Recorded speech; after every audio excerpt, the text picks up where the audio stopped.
నేటిదిన వాక్య ధ్యానం కొరకు 66వ కీర్తన 12వ చరణంలో రాయబడిన ఆఖరి వాక్య భాగాన్ని చదువుకుందాం. అయినను నీవు సమృద్ధి గల చోటికి మమ్ము రప్పించి ఉన్నావు. చదవబడిన ఈ వాక్య భాగంలోని దీవెన నా ప్రియులకు మీరందరూ పొందుదురుగాక. వాక్య ధ్యానం కొరకై ప్రార్థన. ప్రేమ కలిగిన మా తండ్రి, మీకు వందనాలు. నేడు చదవబడిన ఈ వాక్య భాగం ద్వారా నాతోనూ విను మా ప్రియులతోనూ మీరు మాట్లాడి మమ్మలను మీరు బలపరచుమని యేసుక్రీస్తు నామములో బ్రతిమాలి ప్రార్థిస్తున్నాను తండ్రి, ఆమేన్. చదవబడిన ఈ వాక్య భాగంలో కీర్తనకారుడైన దావీదు గారు తమ విశ్వాస జీవితంలో వారు దేవుని చేత పరిశీలించబడుతున్నారని, దేవుడు వారిని వెండిని నిర్మలము చేయు రీతిగా తమను నిర్మలములుగా చేసినటువంటి దేవుడని 10వ చరణంలో తెలియచేయటను మనం చూడగలం. విశ్వాస జీవితంలో బందీ గృహపు అనుభవాన్ని, గొప్ప భారము మోసే అనుభవాన్ని, మానవుల చేత పలు విధములైనటువంటి ఇబ్బందులను, బాధలను ఎదుర్కొనేటటువంటి పరిస్థితులను జ్ఞాపకం చేస్తూ దేవుడు అట్టి పరిస్థితులన్నిటి నుండి ఒక విశ్వాసిని సమృద్ధి గల చోటికి రప్పించే దేవుడు అనేటటువంటి విషయాలను ఇక్కడ జ్ఞాపకం చేయటం మనం గమనించగలం. భూమి మీద దేవుని యందు విశ్వాసం ఉంచినటువంటి ప్రతి విశ్వాసి కూడా దేవుని చేత పరీక్షించబడేటటువంటి వ్యక్తులుగా ఉంటారు. దాని ద్వారా దేవుడు మనకు ఆధ్యాత్మిక క్రమశిక్షణను ఆయన మనకు నేర్పిస్తారు.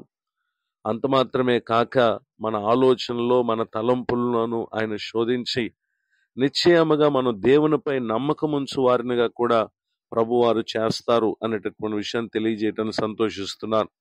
ఆదికాండం 22వ అధ్యాయము 1వ వచనంలో ప్రభువారు అబ్రహాము గారిని పరిశోధించినటువంటి విషయాలను గురించి కొన్ని మాటలు మనం క్రిందికి చదవగలం.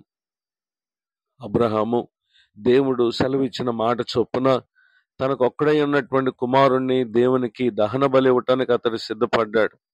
ఏమాత్రము కూడా దేవుని మాటకు అవిధేయుడు కాక దేవుని మాటకు విధేయత చూపించాడు. ఆ క్రింది వచనాల్లో దేవుని దూత మాట్లాడుతూ ఉంది, అబ్రాము ఈ విధముగా చేయుట చేత అతడు దేవుని ప్రేమిస్తున్నాడు అనేటటువంటి విషయాన్ని జ్ఞాపకం చేయటను మనం చూడగలం. నిజమే, కొంత హృదయంలో 100 సంవత్సరాలకు పుట్టినటువంటి కుమారుణ్ణి బలి ఇవ్వటం అనేది ఏమాత్రం కూడా అది ఒప్పుకోలేని విషయం. కానీ అబ్రాహాము తన విశ్వాసం విషయంలో అతడు పరీక్షించబడ్డాడు గనుక అతడు దేవునికి భయపడువాడని ఆదికాండం 22వ అధ్యాయము 12వ వచనంలో మనం చూస్తాం. ఎంత ఆశ్చర్యం! ఈ మాటలు వింటున్నటువంటి నా ప్రియ సహోదరి సహోదరులు, పలు పరిస్థితుల చేత మనం పరీక్షించబడిన దేవుడు మన జీవితంలో ఆశ్చర్యకరమైనటువంటి కార్యాలు చేస్తాడు. మనుషుల చేత కూడా మనం పలు రీతులుగా ఇబ్బందులు పాలవుతూ ఉంటాం.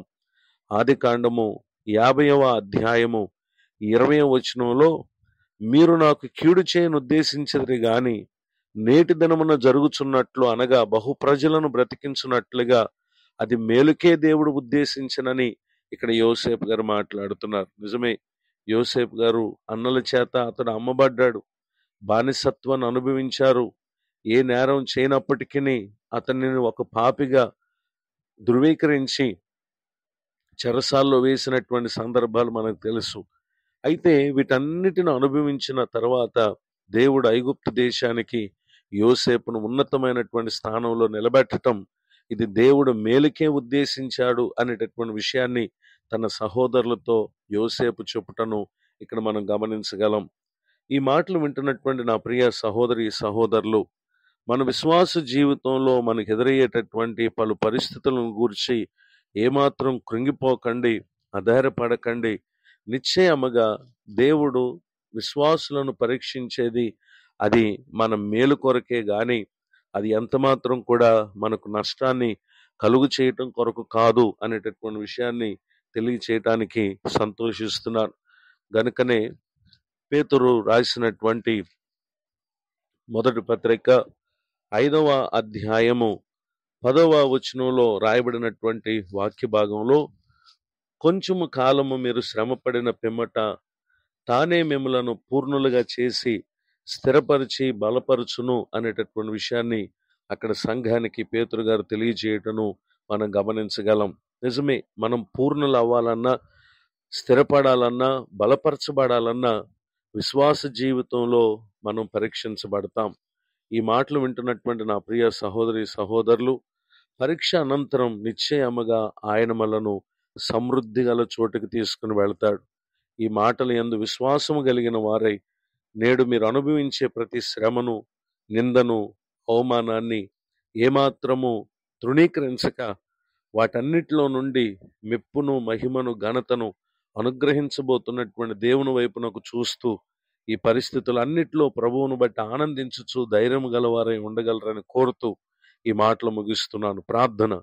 ప్రేమ కలిగిన మా తండ్రి, మీ కొందనాలు. నేడు విన్న ఈ మాటల ద్వారా మా ఆత్మను మీరు బలపరిచినందుకు స్తోత్రాలు.